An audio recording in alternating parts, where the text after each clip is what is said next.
It begins in a village no one talks about anymore.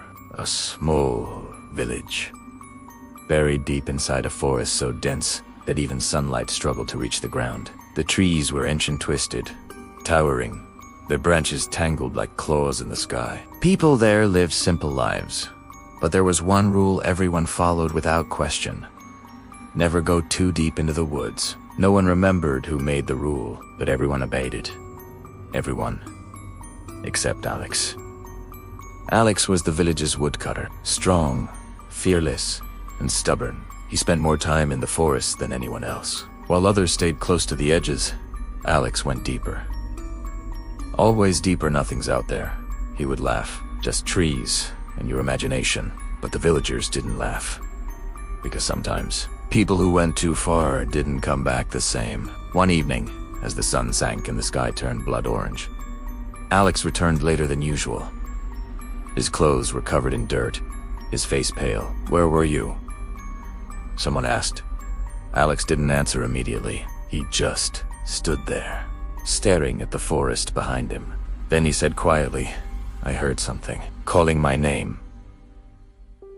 The villagers froze. "Don't joke about that," an old woman whispered.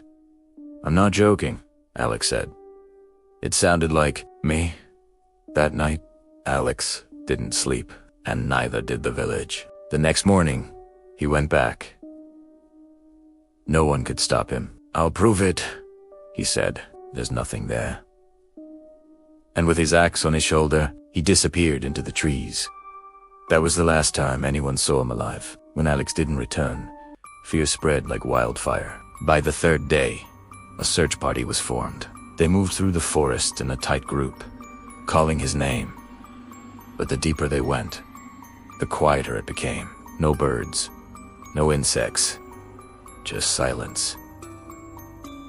And then, they found him. Alex's body lay in a clearing. But it wasn't just that he was dead, it was how he looked. His eyes were wide open, as if frozen in the moment of terror. His mouth slightly open, like he had tried to scream but couldn't. His axe was buried deep into the ground, not beside him, but as if he had tried to defend himself from something in front of him. But there was nothing there, no footprints, no blood trail, no signs of struggle, just Alex. And the feeling that something was very, very wrong. That night, no one stayed outside.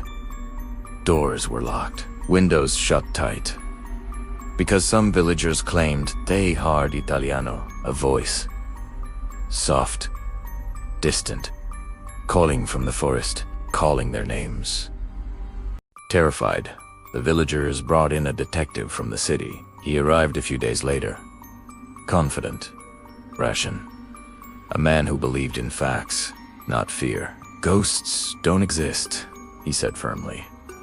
"There's always an explanation," but the villagers didn't argue. They just told him one thing. "If you hear your name, don't answer." The detective began his investigation. He examined Alex's body. No wounds. No poison. Nothing that explained the terror on his face. He searched the forest during the day. At first, nothing. But then he noticed something strange. Marks on the trees, deep scratches. Long, uneven, almost like claws, but too precise. And they formed a pattern. Circles within circles, leading deeper into the forest. Ignoring the villagers' warnings, he followed them. The deeper he went, the heavier the air became. Then he heard it, a voice. Soft, almost a whisper. "Help me." He stopped. The voice sounded familiar. Too familiar.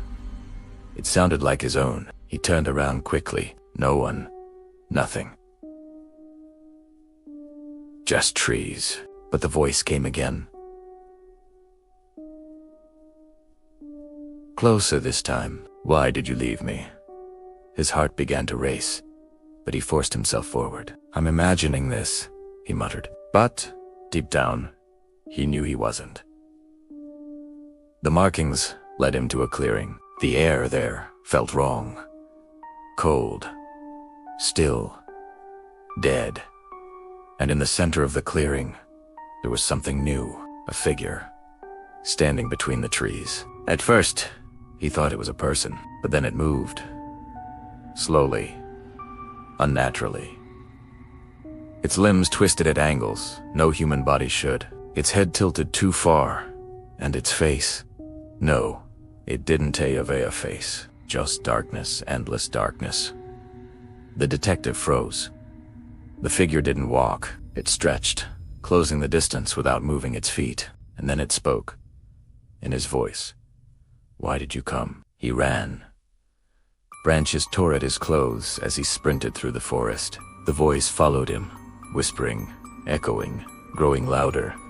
Sometimes behind him, sometimes right beside his ear. He burst out of the forest just before nightfall. The villagers saw him, shaking, pale, completely broken. "What did you see?" they asked. For a long time, he said nothing. Then finally, he whispered, "It's real." That night, he told them everything. The voice, the markings, the thing in the clearing. "It's not just a ghost," he said. "It may mix you, it calls you. It pulls you in until you go too far." They burned the part of the forest where Alex died. 4 hours. Flames consumed the trees. The villagers believed it was over, that whatever haunted the woods was gone. But the detective knew better, because as the fire died down, he heard it again. Soft, faint, right behind him. "Thank you." He turned around slowly. No one was there, but in the ashes, new marks were forming. Circles within circles. The next morning, the detective was gone. No sign of him, no footprints. Leading away, just his notebook, lying near the edge of the forest. The last page had only one sentence.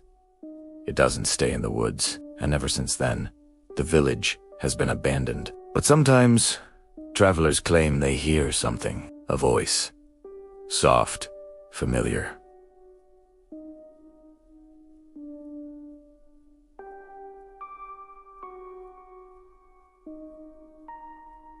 Soft, familiar. So if you ever find yourself in a quiet place, and you hear someone calling you from the darkness, just remember one thing. Don't answer, because it might not be someone you know. It might be something that knows you.